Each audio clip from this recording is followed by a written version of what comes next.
क्या हो जाएगी, मजबूत हो जाएगी। अब हम यहाँ पे यूज ऑफ दिस और दैट, दीज और दोज सीखेंगे, क्योंकि छोटा से छोटा, सबसे छोटा सा स्टेप हम सीख रहे हैं यहाँ पर। देखिए दिस और दैट का, छोटे से छोटे मतलब पहले से शुरुआत से जो है कि हमारा दिस दैट का प्रयोग और दीज दोज के प्रयोग से हम शुरुआत करेंगे।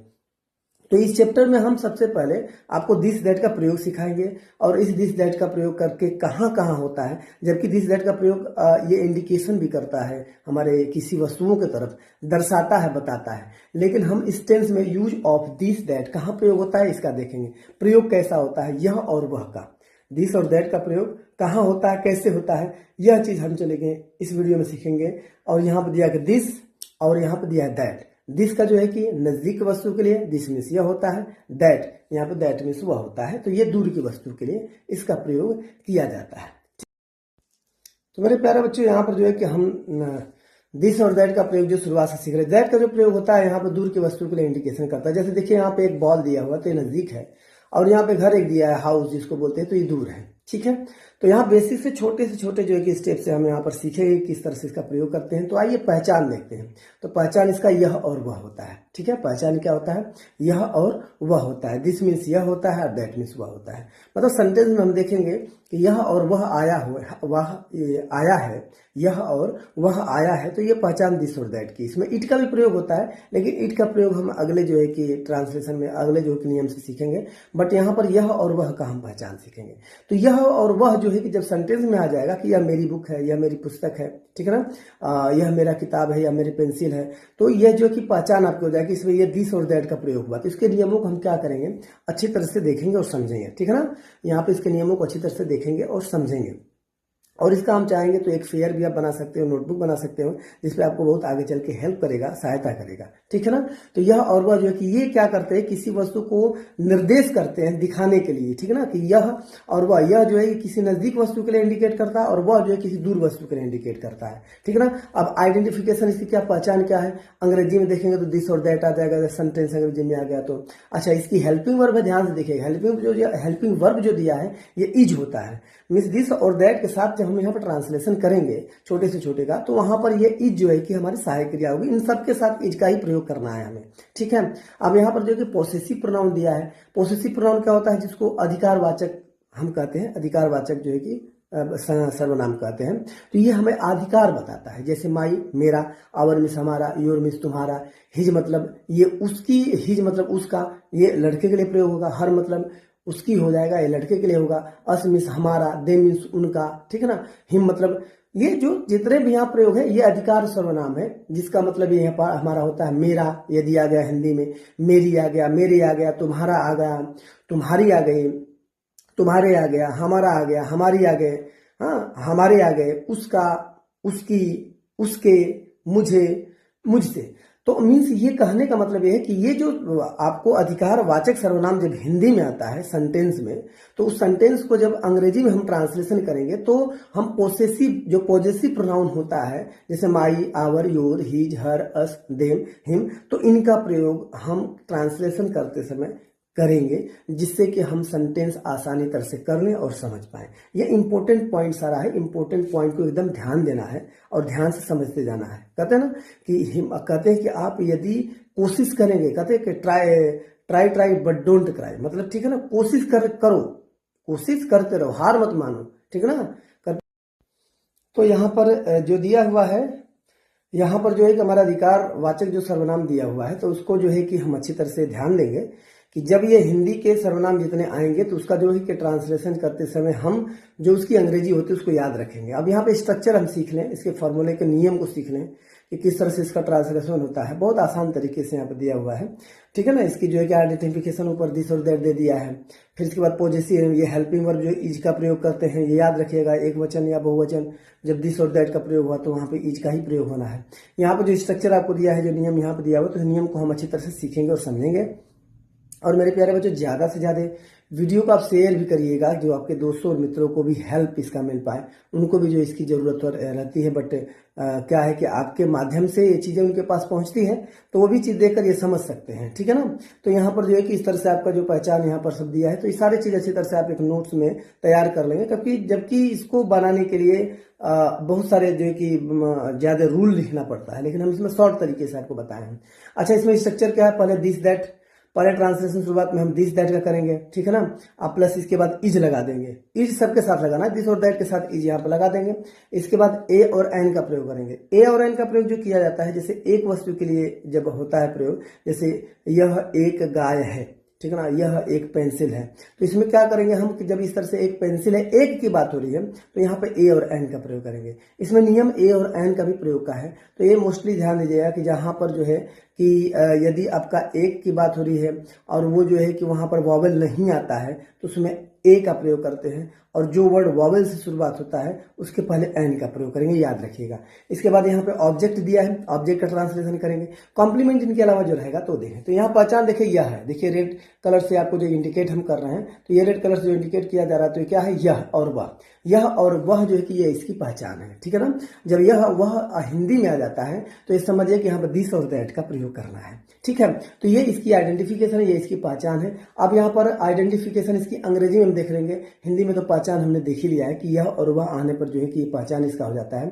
लेकिन यहाँ पर जो हम क्या करेंगे, ये आइडेंटिफिकेशन जो दिया है, इसकी पहचान जो दिया है, तो ये जो है कि हमारा दिस और दैट, मतलब यह के लिए दिस लगाएंगे और वह के लिए क्या लगाएंगे, दैट लगाएंगे, ठीक है।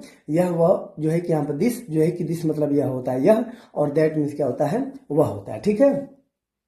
तो यहाँ पर जो है कि दिस और दैट का हम प्रयोग करेंगे, जैसे ट्रांसलेशन में आएगा, ट्रांसलेशन के हिसाब से हम यहाँ पर उसका प्रयोग करते जाएंगे। और इसके बाद जो है कि यहाँ पर जो है कि हेल्पिंग वर्ब जो है, यहाँ पर आपका जो हेल्पिंग वर्ब जिसको सहायक क्रिया कहते हैं, तो सहायक क्रिया जो है कि इज का ही प्रयोग करना है, दोनों में इज का ही हम प्रयोग करेंगे, दिस और दैट में, ठीक है ना। ये नियम याद रखिएगा, बहुत आसान नियम है, आप उसको अच्छी तरह से याद कर लेंगे। तो यहाँ पर दिस और दैट का हेल्पिंग वर्ब जो यहाँ पे प्रयोग होगा, ठीक है। इसके बाद तो यहाँ पर मेरे प्यारे बच्चों, इस नियम को याद रखेंगे, पहले दिस दैट, इसके बाद इज का प्रयोग करेंगे, ए एन का प्रयोग करेंगे, फिर इसके बाद ऑब्जेक्ट का प्रयोग करेंगे, कॉम्प्लीमेंट का। तो ये तो नॉर्मल है कि जब ए एन आता है तो उसमें केवल पढ़ेंगे। अभी तो आपको पॉजेसिव प्रोनाउन का भी प्रयोग इसमें होना बाकी है। पॉजेसिव प्रोनाउन का अगले हम नियम पढ़ेंगे कि पॉजेसिव प्रोनाउन कैसे हम इसका प्रयोग करेंगे। तो यहाँ पर जो है कि ख्याल दिस और दैट, इज और ए एन जहाँ पे आएगा, वह एक किताब है, वह एक पेंसिल है, वह एक कलम है, वह एक घोड़ा है, वह एक हाथी है, ये जितने भी इसमें ट्रांसलेशन में एक की बात जहाँ पे आएगी ना, तो एक की बात जहाँ पे आती है तो वहाँ पे ए और एन का प्रयोग करना होता है, ये ध्यान रखिएगा, ठीक है।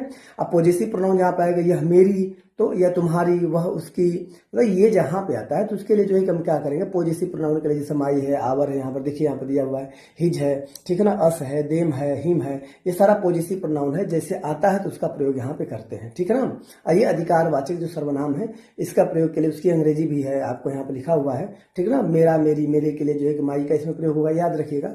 तुम्हारा, तुम्हारे, तुम्हारे के लिए यू का। तो इस तरह से जो है कि यहाँ पर जो है कि इनका प्रयोग, योर का प्रयोग हुआ। तो इस तरह से जो है कि हम यहाँ पे नियमों को अच्छी तरह से पढ़ लेंगे, और कुछ यहाँ पे कंसेप्ट, जैसे मेरा, मेरी, मेरे है, मेरा, मेरी, यहाँ पे मेरे है, तो ये मेरा, मेरी, मेरे के लिए क्या यहाँ पे प्रयोग करेंगे, ये ध्यान दीजिएगा। तो मेरा, मेरी और मेरे के लिए जो है कि माई का प्रयोग करेंगे। यहाँ पे हम देख लीजिए, यहाँ पे आपको बता रहे हैं, यहाँ पे मेरा, मेरी, मेरे के लिए किसका प्रयोग करेंगे, माई का यहाँ पे प्रयोग करेंगे, ठीक है। यहाँ पे मेरा, मेरी के लिए माई का प्रयोग करेंगे, ये याद रखिएगा। यहाँ पर जो है उसका प्रयोग ये माई का होगा, ठीक है ना। जैसे ए एन की जगह पे ए एन इसमें तब नहीं रहेगा, जैसे ए एन आता है तो माई, ये पॉजेसिव प्रोनाउन नहीं आता है। यदि पॉजेसिव प्रोनाउन रहेगा तो ये ए और एन नहीं आएगा, ठीक है ना, ये याद रखिएगा। अब यहाँ पर जो है कि मेरा, मेरी, मेरे तो हो गया। अब इसके बाद तुम्हारा, यहाँ पर देखो तुम्हारा, तुम्हारे, तुम्हारे दिया है, तुम्हारा, तुम्हारी, तुम्हारे दिया, तो उसका अंग्रेजी क्या होगा, तुम्हारा, तुम्हारी, तुम्हारे दिया, तो उसका योर होगा, क्या हो जाएगा, उसका योर हो जाएगा। यहाँ पर देख लीजिए, तुम्हारा, तुम्हारे, तुम्हारे, जब ये शब्द आते हैं तो उसका जो प्रयोग हम करेंगे, तो उसकी अंग्रेजी जो है कि हम क्या करेंगे, वहां पर योर का प्रयोग करेंगे। वाई ओ यू आर से ये शब्द है, तो योर का प्रयोग करेंगे। यहाँ पे आपको लिख के दे जाएगा वाई ओ यू आर, यहाँ पर, ठीक है ना। तो ये योर का प्रयोग किया जाएगा, ठीक है।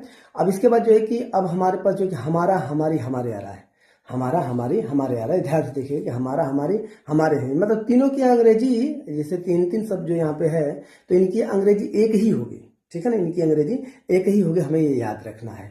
तो यहाँ पर जो है कि योर हम क्या करेंगे, तुम्हारा तुम्हारी, तुम्हारे के लिए हमने प्रयोग कर दिया। अब यहाँ पर जो है कि हमारा हमारी, हमारे के लिए जो प्रयोग करेंगे तो वो जो है इसका होगा क्या, हमारा, ठीक है ना, हमारी और हमारे, इनका जो प्रयोग होगा तो ये आवर से होगा, ठीक है ना। आवर जो है कि ये हमारा हमारी हमारे के लिए आवर का प्रयोग किया जाता है, ये याद रखेंगे। तो इसमें जो है कि आवर का इसका प्रयोग करेंगे, ठीक है। तो यहाँ पर जो है कि हम उसको भी लिख के आपको यहाँ पर दिखा दे रहे हैं कि हमारा हमारे हमारे के लिए जो यहाँ पर शब्द होगा वो OUR का हम प्रयोग करेंगे। तो फिर मेरे प्यारे, तो इसके बाद मेरे प्यारे बच्चों यहाँ पर जो है कि ये हमारा हमारी हमारे के लिए जो कि आवर का यहाँ पर प्रयोग हुआ है, तो इसका भी जो है क्या करेंगे प्रयोग, यहाँ पर आवर लिखेंगे, इन तीनों की अंग्रेजी जो कि आवर लिखी जाएगी, ठीक है ना। अब इसके बाद जो उसका दिया हुआ है तो उसका जो है कि ये क्या है, किसी मेल के लिए, मेल के लिए यहाँ पर प्रयोग हो रहा है, उसका यहाँ पर मेल के लिए प्रयोग हो रहा है। मतलब ये जो है कि किसी पुरुष की जाति के लिए बता रहा है, तो यहाँ पर जो है कि उसका के अंग्रेजी के लिए हम क्या लिखेंगे, हिज लिखेंगे। उसका के अंग्रेजी के लिए क्या लिखेंगे, हम हिज लिखेंगे। तो याद रखिएगा उसमें हिज का प्रयोग किया जाएगा, ठीक है ना। तो यहाँ पर हिज की जो अंग्रेजी होगी HIS होगी, वो आपको क्या रखना रहेगा, HIS, इसमें आपको ये HIS आप लिख देंगे, ठीक है। तो यहाँ पर जो है कि उसका के अंग्रेजी हिज हो गया, तो ये क्योंकि मेल को दिखा रहा है, ये पुरुष को बता रहा है, तो वहाँ पर हिज का प्रयोग करेंगे। अब इसके बाद जो है कि देखिए आपको आगे भी उसकी दिया है, उसके दिया हुआ है, तो भी इसकी अंग्रेजी भी हमको लिखना होता है। तो ये क्या करेंगे हम, ये आगे इस नियमों का जो प्रयोग है पॉजेसिव प्रोनाउन का, ये आगे नियमों में आपको बताया जाएगा। अभी तो ये केवल दिस दैट और के साथ ए एंड का प्रयोग हुआ। यहाँ पे उसकी यदि है तो उसकी अंग्रेजी जो है कि स्त्री के लिए बात हो रही है, स्त्री के लिए दिखाया जा रहा है, तो स्त्रीलिंग है तो स्त्रीलिंग के लिए हम क्या करेंगे, यहाँ पर उसकी अंग्रेजी के लिए हर दिखाएंगे, HER, ठीक है। यहाँ पर उसके लिए HER वहां पे लिखा जाएगा। तो इस तरह से हमारा जो है कि उसकी भी अंग्रेजी उसके के लिए भी वैसा हो जाएगा। मुझे जो है तो मुझे के लिए मी का प्रयोग करेंगे, मुझको भी। तो इस तरह से करने का मतलब मेरा और मेरी के लिए तो माई आप देख लिए हैं, तो मी मतलब मुझे जो दिया है तो मुझे की अंग्रेजी मी लिख देंगे। तो इस तरह से मुझे, मुझसे जो है कि इन सब की अंग्रेजी जो है कि हम क्या करेंगे, ये आपके जो है कि पॉजेसिव प्रोनाउन जिस तरह से इसका प्रयोग होता है उसका प्रयोग हम इस तरह से यहाँ पर कर देंगे, ठीक है। तो यहाँ पर जो है कि क्या करना है, यहाँ पर ये जितने भी अधिकारवाचक सर्वनाम दिए थे तो अधिकारवाचक सर्वनाम की जो अंग्रेजी यहाँ पे है तो वो भी आपको दिखा दिया गया है, ठीक है ना। यहाँ पर इसका मी हमने लिख दिया, मुझे की अंग्रेजी, यहाँ पर मी जो है कि इसका प्रयोग करेंगे। तो अधिकारवाचक सर्वनाम का जितना प्रयोग हुआ है, आप अधिकारवाचक सर्वनाम का प्रयोग हम अंग्रेजी भी सीख लेंगे, इसका आप ट्रांसलेशन भी सीख लेंगे, कैसे इसका ट्रांसलेशन करते हैं। ये बहुत इंपॉर्टेंट पॉइंट है इसका, और याद रखना बहुत जरूरी है, ठीक है ना। अब इसके बाद जो है कि यहाँ पर जो है कि स्ट्रक्चर जो दिया है, this that plus is plus AN plus object plus complement, तो इनका जो प्रयोग हम सीखेंगे तो इस प्रयोग के नियमों को हम याद रखेंगे, ठीक है। और ये जो है कि इसका नियम ट्रांसलेशन कैसे होता है वो हम क्या, तो मेरे प्यारे बच्चों यहाँ पर जो है कि हम देखेंगे, जैसे यहाँ पर लिखा है this is my pen, this is my pen लिखा तो यह मेरा पेन है, तो इसका क्या हो जाएगा, यह मेरा पेन है तो इसके देंगे दिस इज माई पेन। अब यहाँ पर यह लिखा है दूसरा यहाँ पे एग्जाम्पल कि यह एक अंतरिक्ष यान है, तो दिस इज एन स्पेसशिप। अब यहाँ पर तीसरा आपका एग्जाम्पल लिखा हुआ कि यह एक टेडी बियर है, तो this is a teddy bear. Means कहने का मतलब यह है यहाँ पर कि जो यहाँ पर दिस का जो प्रयोग हुआ है यह के और के लिए हुआ है, और वह रहेगा तो उसके लिए दैट होगा, तो मतलब यहाँ पर this is a teddy bear. तो इस तरह से इसका जो ट्रांसलेशन हमारा हो जाता है।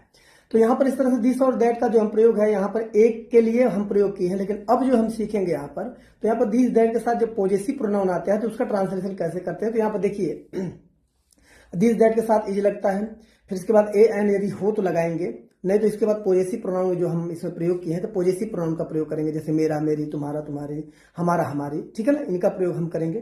तो इस तरह से हम इसका ध्यान देंगे। यहाँ पर जो है कि हम क्या करेंगे, A और N दिया हुआ हमारा, तो AN हम यहाँ पे लगाएंगे यदि रहेगा तो, नहीं तो पॉजेसिव प्रोनाउन के बाद ऑब्जेक्ट और कॉम्प्लीमेंट का ट्रांसलेशन किया जाता है। जैसे यहाँ पर लिखा है यह मेरा फोन है, तो मेरा आ गया, इसमें पॉजेसिव प्रोनाउन है तो इसका लिखेंगे दिस इज माई फोन, क्योंकि दिस जो है कि यह की अंग्रेजी है, इज लगा देंगे, फिर मेरा के लिए माई लगा देते हैं और यहाँ पे फोन लगा देते हैं, ठीक है। तो इस तरह से यहाँ पर जो है कि हमारा इसका ट्रांसलेशन हो जाता है। इस तरह से यदि पॉजेसिव प्रोनाउन और अधिक आता है तो हम उसका भी ट्रांसलेशन आसानी से कर सकते हैं, ठीक है ना। ऐसे जो मेरा तुम्हारा तुम्हारी हमारा हमारी जितने पॉजेसिव प्रोनाउन आएगा उसका ट्रांसलेशन इसी तरह से करना है। ये नियम हम याद रखेंगे ऊपर, जैसे यहाँ पर दिया हुआ, जैसे अब यहाँ पर लिखा हुआ कि यह मेरी काली गाय है, तो इसमें भी मेरी आ गया है, तो यहाँ पे यह की अंग्रेजी दिस लिखेंगे, ठीक है ना, और इज लगाएंगे, इसके बाद मेरी का माई लगाएंगे, इसके बाद गाय है, काली गाय है तो ब्लैक, और गाय का अंग्रेजी काउ लगा देते हैं। तो इस तरह से आपका मेरी काली गाय है तो इसकी ट्रांसलेशन हो जाता है यहाँ पर। तो यहाँ पर this is my black cow, यहाँ पर जो कि इस तरह से हम क्या करते हैं, इस तरह से हम इसको लिख सकते हैं। तो मेरे प्यारे बच्चों, इस तरह से जो है कि यदि ट्रांसलेशन आपको आता है तो आप आसानी तरह से इसी तरह ट्रांसलेशन करेंगे, सीखेंगे। जैसे अब यहाँ पर एक ले लेते एग्जांपल, यह मेरे दादाजी का छाता है, लेकिन इसमें थोड़ा सा ध्यान दीजिए, का है ना, दादाजी का है, तो दादाजी का है तो इसमें दूसरे तरह से ट्रांसलेशन करेंगे। यहाँ पर जो है कि दिस लगाएंगे, इज लगाएंगे, मेरे दादाजी हैं तो माई ग्रैंड फादर, लेकिन दादाजी का है तो इसके देखिए एपोस्ट्रॉफी यहाँ पर लिखा है ना, एपोस्ट्रॉफी एस, जो एपोस्ट्रॉफी एस जो कॉमा के ऊपर एस लिखा हुआ है वो लगा देते हैं तो उसका मतलब काके की होता है, ठीक है ना। तो ग्रैंड फादर्स अम्ब्रेला हो जाएगा, छाता के अंग्रेजी अम्ब्रेला लिखेंगे। तो इसका मतलब होता है दादाजी का, काका जी का, चाचा का, चाची का, जो भी रहेगा काके की इसका मतलब होता है। एपोस्ट्रॉफी एस लगा देंगे तो इसका क्या हो जाता है, इसका मतलब काके की होता है, ठीक है ना। तो जहां पे इस तरह से रहेगा तो आप उसका ट्रांसलेशन इस तरह करेंगे। इस तरह से ये पार्ट आपका एंड होता है। तो लाइक शेयर सब्सक्राइब जरूर करिएगा। और जो है कि इसके आगे वाला वीडियो जो है कि अभी यूज ऑफ दिस दैट का, जो दिस दैट का प्रयोग हुआ है तो ये केवल पॉजिटिव हुआ है, अभी इसका नेगेटिव बना के जो है अगले वीडियो में आपको दिया जाएगा। तब तक के लिए फिर मिलेंगे आप।